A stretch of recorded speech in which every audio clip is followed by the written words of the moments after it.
Hello, I'm Dr. Angela Jackson, and I have the privilege of being the South Dakota Specialty Producers Association Organic Ag Transition Advisor in South Dakota for the Transitioning to Organic Partnership Program in the Plains region. In this role, I have the opportunity to help operators on their journey to transitioning to organic production in South Dakota. The OCIA Transitioning to Organic Partnership Program has goals to assist South Dakota operators transitioning to organic production, both livestock, crops, and handling. The Transitioning to Organic Partnership Program, known as TOPP or TOPP, is a network assembled by the USDA's National Organic Program to support transitioning and organic producers with mentorship and resources. In this video, we will be sharing some strategies in organic farming, core practices, and hear from Will Ortman of Berrybrook Organics. Before we get started about talking about organics in South Dakota, let's take a step back in history. Organic farming in the United States began in the early 20th century, driven by concerns over the environmental and health impacts of synthetic pesticides and fertilizers. The movement gained momentum in the 1960s and 70s. The Organic Food Production Act of 1990 established national standards, and in 2000, the USDA National Organic Program was launched. In South Dakota, organic farming has grown steadily to over 120 certified operations and 155,000 certified acres, with 96 farmers embracing certified organic practices to enhance soil health and biodiversity. The USDA National Organic Program was established to ensure the integrity of organic products in the United States, and it sets uniform standards for organic farming, handling, and labeling, ensuring that products labeled as organic meet those strict criteria, including the exclusion of synthetic pesticides, genetically modified organisms, and other prohibited substances. The NOP's regulation is crucial for maintaining consumer trust, promoting fair competition, and supporting the growth of the organic market. By enforcing these standards, the NOP safeguards the credibility of the organic label, ensuring that consumers receive genuine organic products. With incentives like the USDA Organic Cost Share Certification Program, certified operations may receive up to 75% of their certification costs paid, up to $750 per scope. Practices like cover cropping, crop rotations, and pollinator habitat are eligible for assistance through NRCS EQIP program.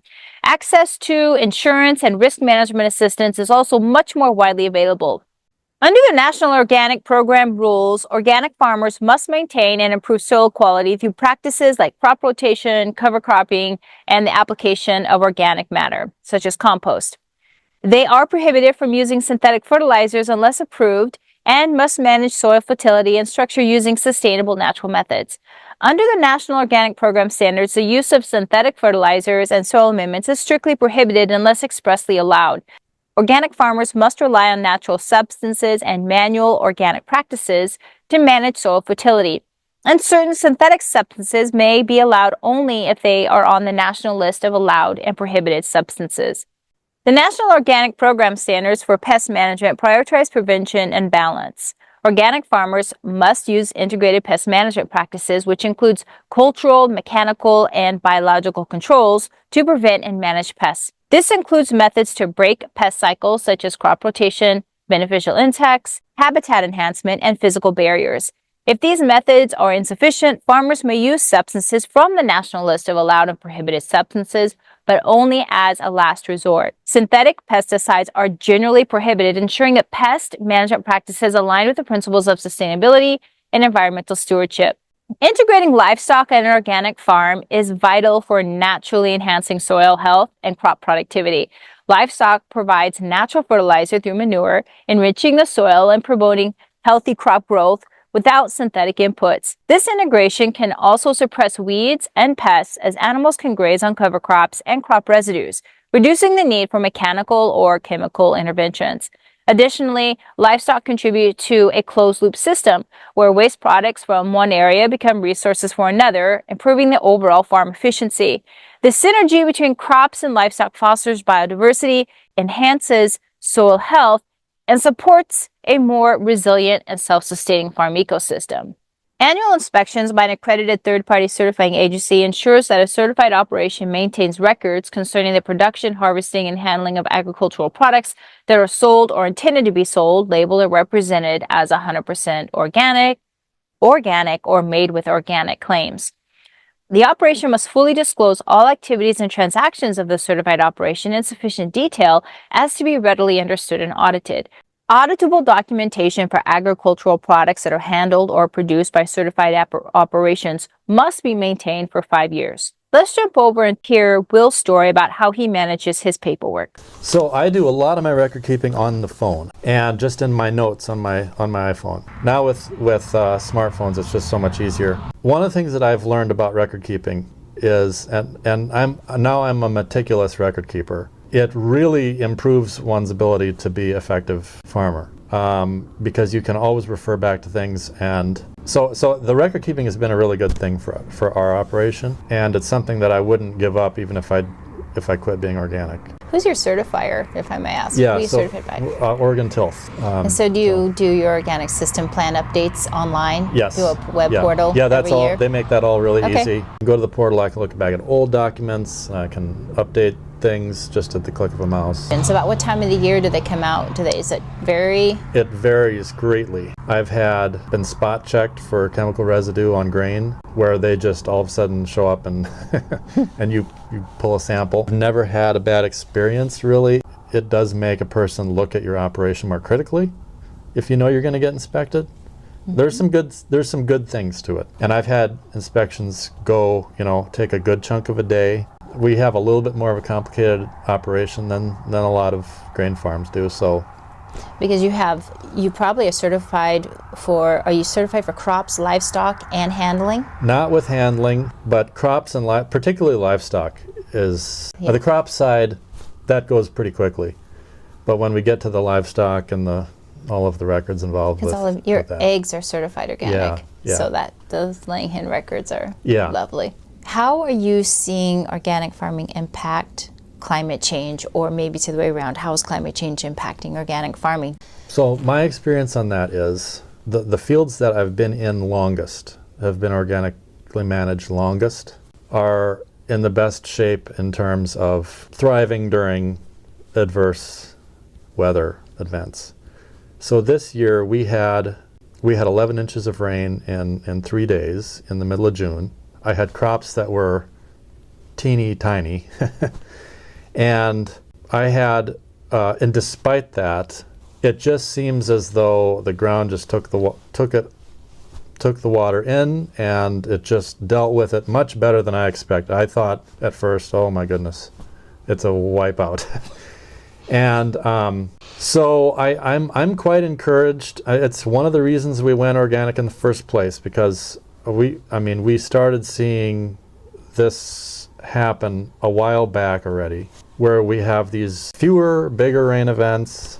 So water infiltration and water capture, I feel that's a benefit of organic production. It has to do with eliminating salt fertilizers because they make the ground hard, getting more life into the soil, and you can't do that unless you get off of the chemicals. And if you can get off of those things, you're rewarded with having a more resilient ecosystem that you're growing your crops in. So it's well worth it, I believe. Okay. And let's talk about crop inputs a little bit. We've gotten on our farm where it's pretty much a holistic system where we are recycling, bringing in very little inputs now from off the farm. How has that helped you as far as like lowering costs and being able to manage your farm? Well, it's a game changer on the cost front. Yeah. I mean, the big costs in growing grain crops in particular is your seed and your fertilizer. You can absolutely produce your own fertility in an organic system. If you can significantly reduce those two items on your expense list, that very much impacts your profitability. It's not a passive form of farming. It means you have to understand what's going on, and you have to, and there's a lot of trial and error and troubleshooting, but that's what I enjoy about it. But you had a mentor getting started. 2 mentors. One is the agronomist that I worked with, and the other was my marketer. And those 2 guys were involved with organics from the inception, and so they had some history behind them, and they were eager to help a young 30-year-old get going. Yes. A lot of our val ad stuff that we've done, we've gotten equipment through through USDA grants. So let's talk about seed sourcing. You know, you talked about how you get a majority of your seed, you grow yourself. Where do you go? What do you do? Okay, so we do have Den Beston now is getting into organic seed more and more. They're located in South Dakota. I'm still of the habit of looking out of state for seed. Albert Lee Seed House is a great resource, and that's pretty much been my go-to. Feed for your chicken. Now we buy all of ours. We ship it in by pallet load. But you guys do your own here, right? And I've got all kinds of different formulations, so I can do pretty much any kind of a feed for any livestock. Nice. We don't have anybody processing in the state organic stuff. We don't have organic feed mill. We don't have anybody processing eggs. You know, No.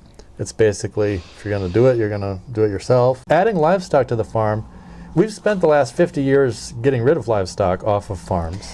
Most crop farmers are either one or the other, right? They aren't both. Right. And I think for a successful organic farming, you need to get the animals back on the land. Absolutely. You got to have them on the land. Yeah. I mean, they need to become part of the ecosystem. And my intention is to have a 4-year rotation here with industrial hemp, soybeans, corn, and small grain. And then on the small grain year, I'm trying to double crop small grain and followed by buckwheat. So that's 5 crops in 4 years, 5 marketable crops in 4 years. After the crops are out, go in with the cover crops. The cover crops that I use, hairy vetch and clover, depending on the year and depending on situation. Also rye. I've struggled sometimes with getting cover crop mixes to work very good for me, to all come up. Some of them come up, but a lot of them don't. So I'm a little bit skeptical about really complicated mixes in this climate. So I interseed. Challenge is getting cover crop to grow well in the fall after row crops, particularly. We have such a short growing season. It's going to require rain and the right situation. The other crop that I do grow also is alfalfa, where on fields that seem to need that. Are you using anything for pest control or disease management? I have had, so one of the scourges when I was conventional was soybean aphid. I was worried about what that was going to be like to try to control aphids. On the organic side, when it comes to pests, the name of the game is prevention. So like with the soybean aphid, I use soybean resistant seed.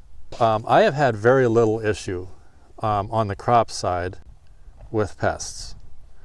I have less corn borer issues than I did when I was conventional. I mean, it sounds hard to believe, but it's true. During the transition years, a lot of farmers sell their crops as non-GMO and or enroll in programs such as the EQIP Organic Transition Initiative that will help offset some of those costs. Crops are usually eligible for certification in the 3rd harvest year.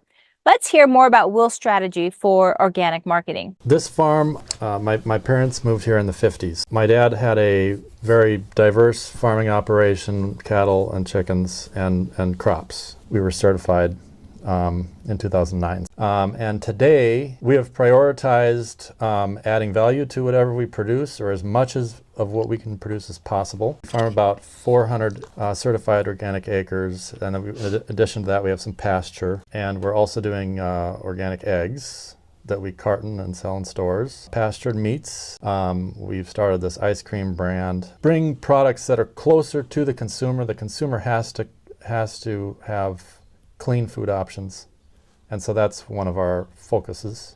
Yeah. So your marketing strategy is a little bit, it sounds like direct marketing, but then you also use brokers for some of your grains, is that right? So kind of a dual strategy there? So on the grain side, so on the grain side we use NF Organics to market. Marketing organic grain is just very, very different than marketing conventional grain.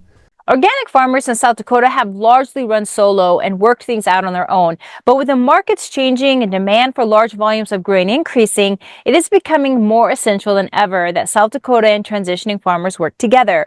So let's hear once again from Will what he feels is most needed for the future growth of organic farming in South Dakota. And one of the challenges is even meeting other organic producers in the state. I did go up to a Charlie Johnson's field day while I was transitioning. He was far enough away that was difficult to. But I think that's one of the challenges, which is something that I started trying to advocate 10 years ago. Technical assistance, mentorship. That infrastructure is critical. Today, organic farming in South Dakota contributes to a diverse agricultural landscape, offering an alternative to conventional farming.